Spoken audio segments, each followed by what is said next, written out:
ऋषि पत्नी अनसुया। प्रिय भक्तजनों, आज हम आपको एक ऐसी देवी की गाथा सुनाएंगे जिसने अपनी निष्ठा, पवित्रता और पतिव्रता जैसे गुणों से देवी और देवताओं को भी आश्चर्यचकित कर प्रसन्न कर दिया। ऋषि अत्रि और उनकी पतिव्रता पत्नी अनसुया की पौराणिक और लोक प्रचलित कथा से हर श्रद्धालु परिचित है। पर क्या आप जानते हैं कि इस पतिव्रता ऋषि पत्नी अनसुया ने एक बार त्रिमूर्ति को नन्हे शिशुओं में परिवर्तित कर दिया था?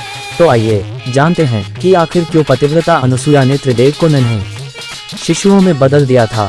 एक बार की बात है जब माता पार्वती, माता लक्ष्मी और माँ सरस्वती आपस में अपनी पवित्रता और पतिव्रता के बारे में बातें कर रही थीं। उस समय नारद मुनि भी वहीं से गुजर रहे थे और उन्होंने तीनों देवियों की बातें सुन लीं। तीनों देवियों की बातें सुनकर नारद जी से रहा नहीं गया और उन्होंने देवियों से कहा कि माता अनसुया के जैसी पतिव्रता और पवित्रता का पालन करने वाली स्त्री इस संसार में और कोई नहीं है।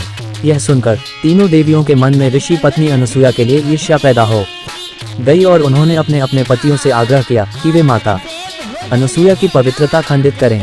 देवताओं के बहुत समझाने के बाद भी जब देवियां नहीं मानी तो हारकर भगवान ब्रह्मा, विष्णु और महेश को अनसुया के आश्रम जाना ही पड़ा। देवता वहां साधुओं के वेश में गए और ऋषि पत्नी अनसुया से भिक्षा मांगी, मगर साथ ही उन्होंने ये शर्त भी रखी कि माता अनसुया को उन्हें ये भिक्षा नग्न अवस्था में ही देनी होगी।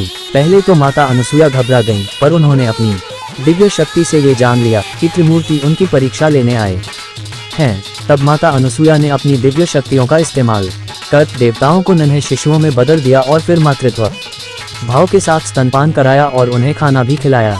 जब कई दिन बीत गए और देवता वापस नहीं लौटे तो तीनों देवियां अनसुया के आश्रम में पहुंची और उन्होंने पाया कि उनके पति नन्हे शिशुओं के रूप में माता अनसुया के पास रह रहे हैं।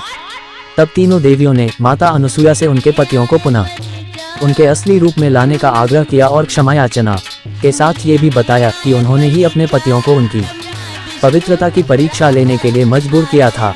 देवियों के आग्रह पर माता अनसुया ने त्रिदेव को उनका असली रूप लौटा दिया। त्रिदेव ने प्रसन्न होकर माता अनसुया से एक वरदान मांगने को कहा। तब माता अनसुया ने वरदान में त्रिदेव को अपने पुत्र के रूप में मांगा।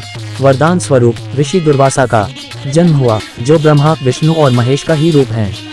तो भक्तों, आइए माता अनसुया की कथा का ध्यान कर हम भी अपने मन को पावन और ईर्ष्या रहित बनाएं। वीडियो पसंद आए तो सब्सक्राइब करें और बेल आइकन का बटन दबाना ना भूलें।